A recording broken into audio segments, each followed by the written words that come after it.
وعنده مفاتح الغيب لا يعلمها إلا هو ويعلم ما في البر والبحر وما تسقط من ورقة إلا يعلمها ولا حبة في ظلمات الأرض ولا رطب ولا يابس إلا في كتاب مبين.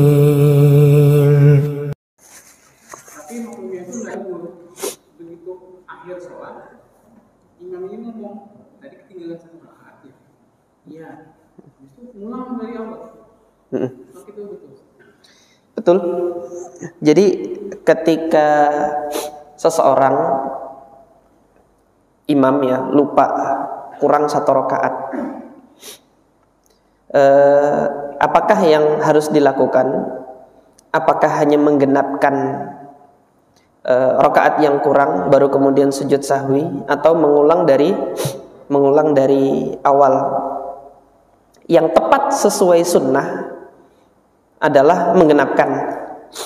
Sebagaimana hadis Dzuliyadain kemarin, Rasulullah kurang 2 rakaat langsung digenapkan, disempurnakan, ditambah tanpa harus mengulang dari awal. Dan pendapat ini dipegang oleh Al-Imam Ahmad ibn Hanbal rahimahullah. Adapun Al-Imam Syafi'i rahimahullah dalam pendapat beliau rahimahullah, kalau jedanya nggak lama, genapkan. Karena tadi jedanya ini di hadis Dzuliyadain, jedanya itu baru setelah salam dan orang-orang belum berangkat pergi dan Rasulullah belum pulang ke rumahnya, gitu kan. Masih di tempat sholat, hanya saja Rasulullah berdiri dan bersandar di samping mimbarnya itu, karena mimbarnya dahulu hanya kayu saja yang menjadi tempat beliau berdiri dan bisa dipandang oleh orang lebih banyak. Nah, kalau jedanya pendek, ini dalam pandangannya Al-Imam Syafi'i, jedanya pendek, genapi. Ketika nanti jedanya itu sudah lama, dia udah pulang ke rumah baru ingat, gitu kan, atau baru pulang ke rumah baru diingati, Pak tadi kurang Ustaz. Maka yang demikian dalam pandangannya mazhab Al-Imam Syafi'i, ulangi dari awal. Karena jedanya itu sudah panjang gitu. Jadi seperti itu. Nah, sekarang kalau yang demikian dia tidak memilih untuk menggenapkan, tetapi dia mengulang lagi, gitu kan. Itu haknya dia. Apakah salah? Enggak. Insyaallah biidznillah enggak salah, hanya saja tidak tepat sunnahnya itu saja. Nah, dalam perkara ini ada satu riwayat yang diriwayatkan oleh Al-Imam Hakim. Al-Imam Hakim dalam Mustadraknya membenarkan bahwasanya hadis ini sampai ke Rasulullah SAW. Tapi mayoritas para ahli hadis itu menyatakan hadis ini mauquf sampai Abu Sa'id Al-Khudri saja, yaitu pernyataan permasalahan ketika itu ditanyakan, ada 2 orang sahabat pergi dalam safar, mereka tidak mendapatkan air, tayamum, fatayammama kana rajulani fis safar, gitu kan, fa adrakas shalah fatayammama fasallaya, tayamum kemudian salat.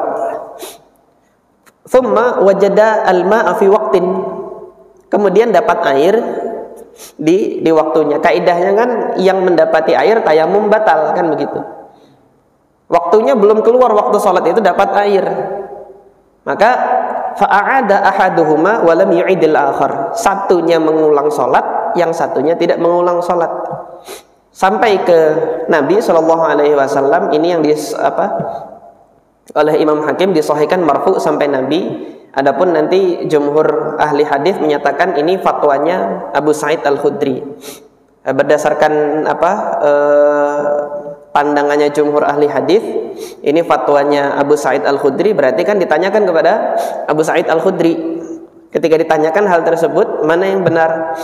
Faqala lilladzi lam yu'id, maka dikatakan kepada yang tidak mengulang salat, asabta sunnah, kamu yang tepat sunnahnya. Wa qala lil ladzi yu'id, dan dikatakan kepada yang mengulang salat, laka ajr marratain, mudah-mudahan kamu dapat pahala dua kali. Nah, jadi dalam perkara ini juga saya katakan yang sama. Apakah itu benar? Benar. Apakah itu salah? Tidak. Mudah-mudahan dapat pahala 2 kali, gitu kan. Tetapi tidak tepat sunnahnya sesuai yang diajarkan oleh Nabi SAW, itu saja. Kalau dapat pahala, dapat pahalanya. Jadi seperti itu. Karena apa? Karena kewajibannya kan nggak gugur, tetap sholat kan dia. Yang salah itu kalau sudah tahu kurang 1 rakaat, sudah biar aja 3 aja. Nah, itu yang salah, karena dia kurang. Sudah tahu kurang, dikasih tahu kurang, udah biar aja. Nah, ini yang salah, gitu kan. Jadi seperti itu. Nah, monggo. Nggak apa-apa. Yang nggak boleh itu menyimpang dari agama Islam.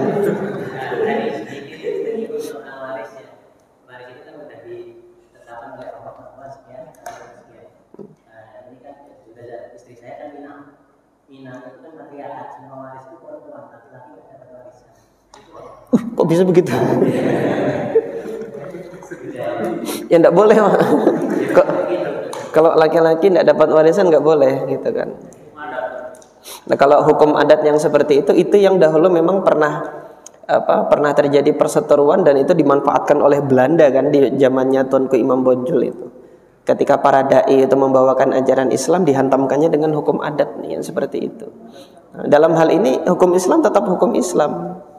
Kalau nanti seseorang dia sudah masuk Islam, gitu kan, sudah beriman kepada Allah Subhanahu wa taala, tapi tetap memilih untuk menggunakan hukum adatnya dan meninggalkan hukum Islam, ya konsekuensinya nanti di akhirat nanti akan bertemu dengan Allah Subhanahu wa taala yang memberikan aturan itu, dan dikubur nanti kan ditanya, man rabbuka, siapa Tuhanmu?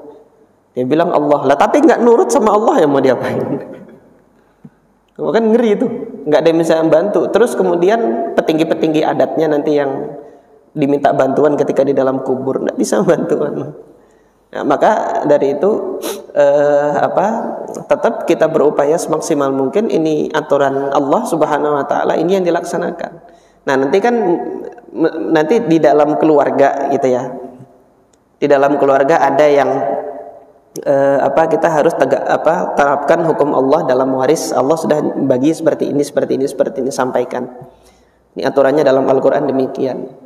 Ada satu nanti yang tidak mau menggunakan itu, dia bersikeras, misalnya nggak menggunakan itu. Kalau nanti pendapat satu ini yang dibenarkan yang lain, dan itu yang digunakan, sementara satu sudah menyampaikan bahwasanya hukum Allah ini begini, maka yang satu ini yang selamat insyaallah biidznillah.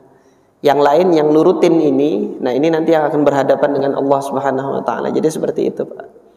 Dan sebagai ahli waris, kalau dia tidak mendapatkan bagian sesuai dengan yang Allah Subhanahu wa taala bagi, maka Allah menginginkan kebaikan berarti bagi dia. Untuk apa? Satu, ujian dia sampaikan nggak ada salah Allah kepada keluarganya. Satu. Yang kedua, ketika dia tidak mendapatkan bagian warisan sesuai dengan yang dibagi oleh Allah Subhanahu wa taala, dia bersabar atau tidak? Ketika dia bersabar, sudah Allah memberikan 2 pahalanya. Satu, dia sudah melaksanakan kewajibannya untuk menyampaikan ini aturan Allah kepada keluarganya. Yang kedua, ketika keluarganya nggak terima, dia masih bersabar dan tidak memutuskan silaturahim. Jadi perlu diingat di sini, Rasulullah tidak memutuskan silaturahim kepada keluarganya yang belum masuk Islam. Jadi ketika beliau itu mengumpulkan orang-orang Quraisy itu kan, fa'amma wa khassa, Rasulullah menyebutkan secara umum ya ma'syara Quraisy, dan kemudian beliau juga menyebutkan secara khusus ya bani abdi fulan, gitu kan, ya bani fulan, ya bani fulan, ya bani fulan, qabilah-qabilah disebut satu-satu. Anqidhu anfusakum minan nar, selamatkan diri kalian dari api neraka. Terus disebutin nama anaknya, ya Fatimah binti Muhammad, wahai Fatimah, anqidhi nafsaki minan nar, selamatkan dirimu dari api neraka. Fa inni la amliku lakum syai'a, Aku tidak bisa punya kuasa apapun terhadap kalian untuk menyelamatkan kalian dari api neraka. Baru terakhir Rasulullah mengatakan ghaira anna li silah, akan tetapi saya masih punya silah rahim, ghaira anna li rahim, saya masih punya hubungan rahim dengan kalian. Sa'abulluha bibalaliha, saya akan membasahi hubungan-hubungan silaturahim itu kepada kalian. Jadi hubungan rahimnya tetap dilanjutkan, dan ini kalau terjadi yang seperti itu ya ujian bagi kita, sampaikankah atau tidak risalah Allah. Nah, di sini juga ujian buat saya. Saya sampaikan enggak risalah Allah ini? Saya sampaikan risalah Allah begini. Guru kami Syekh Ibrahim Ibn Amir Ar-Ruhaili pernah ditanya ya, ketika beliau daurah, ketika kami di daurah itu, Syekh, apa hukumnya menikahi seorang gadis yang ayahnya itu tidak merestui pernikahannya karena ayahnya ini memusuhi dakwah sunnah, jadi ingin menikahinya tanpa wali gitu kan. Kenapa? Karena ayahnya itu memusuhi sunnah. Sudah sangat pasti kalau dia dilamar oleh menantunya ini akan ditolak oleh ayahnya, karena ayahnya ini nggak senang dengan dakwah sunnah. Jadi seperti itu. Boleh nggak menikahi anak gadis itu tanpa wali dari ayahnya? Apa jawaban Syekh Ibrahim Ar-Ruhaili? Jawaban beliau, ya akhi, wahai saudaraku, yang permasalahan ini nggak bisa kita menjawabnya dengan perasaan. Hadhil masalah la tujabu bil awatif.